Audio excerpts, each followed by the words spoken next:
leave of this House, I'm going to take a moment as a parliamentarian and as a Canadian to address what happened this weekend. We saw an out-of-control mob take over the streets of one of the country's biggest cities. We saw them openly and proudly spewing hatred, spreading violence, and thumbing their noses at the values that every single parliamentarian in this place I know holds dear. Burning cars, injuring police officers, chanting slogans like the final solution is coming. I don't know what kind of Canada this is, but it's certainly not one that I recognize. And I know that many Canadians feel exactly the same way after watching that. And the Prime Minister's go-to response after an incident like this one is to say that this is not Canada. But, Mr. Speaker, we have to reckon with the fact that this is very much Canada. That is, of course, after he sided with the outrageous decision of the International Court, drawing a false equivalency between a liberal democracy and a terrorist organization that attacked that liberal democracy last year, which emboldened the very supporters that took to the streets to almost burn down a city. Our country is no longer a haven for law and order, for truth and justice, for peace, and for the freedom that we used to have. And Mr. Speaker, instead of talking about all of this, we are still here after 2 months of demanding the documents in this place, demanding that the Liberals turn over the documents to the police, instead of debating the very real issues and the consequences to Canadians that happened, that poured out into the violence that poured out into the streets over the last number of evenings and days, if you're on the campus of Concordia University. We're still talking about this. And we have become a nation where the rights of bigots and violent rioters trump the rights of freedom of religion and, sadly, of personal safety, something that I never thought that I would say on the floor of this House. And we have become a nation where the grievances of a small, petty, lawless minority govern the lives of a larger, law-abiding majority. And we have become a nation where we have lost the ability to put a stop to even the most despicable behavior. And instead, day after day in this House, we demand the same thing from the same government that refuses the same order.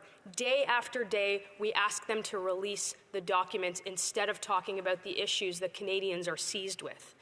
This is a nation, Mr. Speaker, where it is no longer extraordinary to wake up, to read that another synagogue has been firebombed, or that another Jewish business was vandalized, or that another bomb threat was made at a Jewish school, or that gunshots flew through the windows. Kids as young as 17, 18, 19 years old are being arrested for crimes.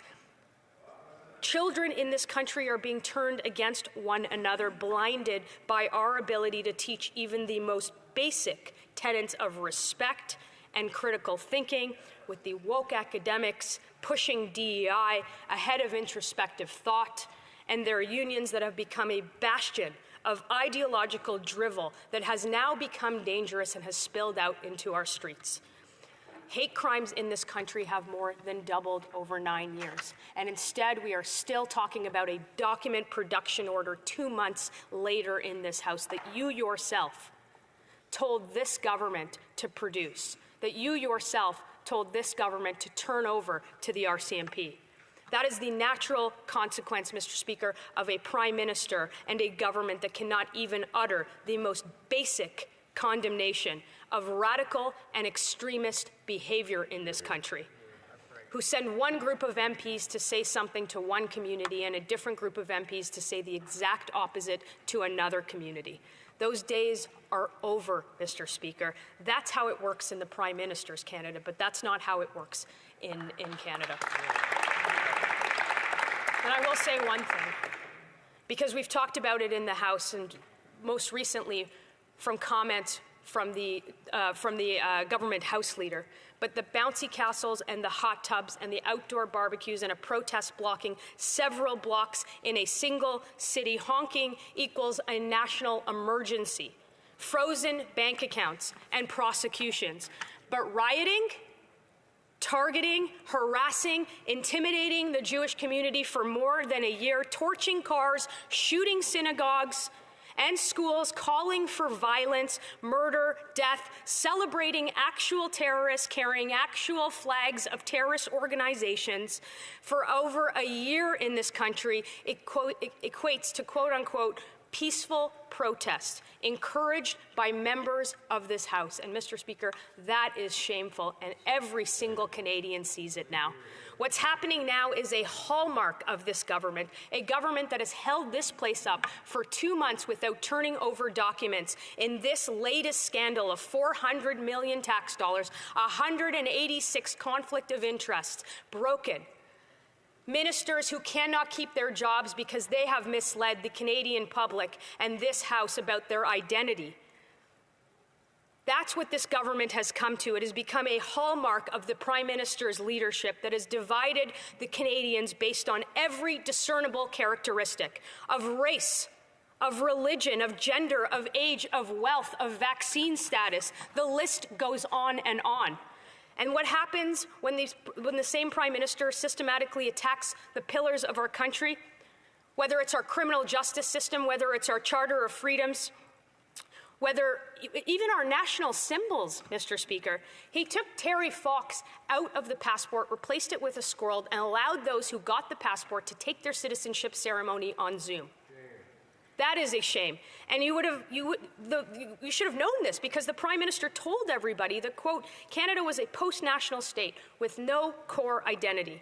That's what happens in the cornerstone of a Liberal government's agenda to open our borders, let in terrorists and lawbreakers, get in with no background checks, and call anybody who questions it in this country a racist. And frankly, this weekend has shown everybody in this country, the Canadians are tired of it, and they are tired of that government. They are tired of them holding this debate up in this House without handing over the documents that you yourself told them to hang over. $400 million of tax dollars that will not. The Canadians deserve to know where those tax dollars went. The Prime Minister and the Liberal government have made this country a playground for foreign interference, for division, for people who hate us to come here.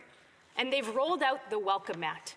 And then what did he do? He left us in the cold. The chants of death to Jews grew louder in front of synagogues. He ignores calls for safety and security, and his threats to communities got more and more intense. He ignored and silenced the voices in his own caucus that are supposed to be the ones speaking out, the voices that are supposed to be standing up for their communities, that are supposed to have a seat at the table. He shoved them out of the room, and he doesn't listen to them anymore. And then as the masked mob took over the streets of Montreal, he decided that it would be better to spend the night dancing. And my question is when was he told? When was he told? And after he was told, did he stay there? Why did it take him an entire day until 12 o'clock the next day to utter even the most basic condemnation of what had happened in his own city that night? This is a country that welcomed generations of people from around the world, gave them shelter from persecution, and now we see that in our own streets. This is the country that used to stand up for our allies and for values around the world, a country where wherever you came from, whoever you were, that you were to come here and you were to be Canadian and you were proud of it.